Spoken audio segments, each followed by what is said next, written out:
আজকে বানাবো কড়াইশুঁটির কচুরি। তার জন্য মটরশুঁটিগুলোকে মিক্সিতে বেটে নিয়েছিলাম।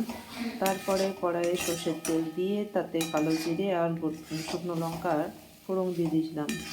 এগুলো ভাজা হলে তাতে হিং ফোড়ন দিলাম।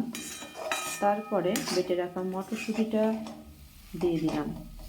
এতে চিনি আর ধনে গুঁড়ো দিয়ে ভালো করে পুরটা তৈরি করে নেব। পুরটা হয়ে যাওয়ার পরে এগুলো বলের মতো করে রেখেছি।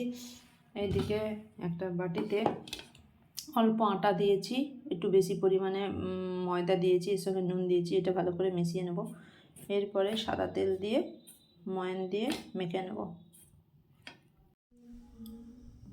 ডো থেকে লেচি কেটে নিয়েছি। এবারে এগুলো বাটির মতো করে নিয়েছি। এইবারে এইগুলো এক একটা করে করে দিয়ে এগুলো মুড়ে দেবো। এগুলো বেলে নিয়েছি। এবারে হচ্ছে কড়াই তেল দিয়েছি, তেলটা গরম হয়ে গেছে। এবারে এগুলো বেলে নেব।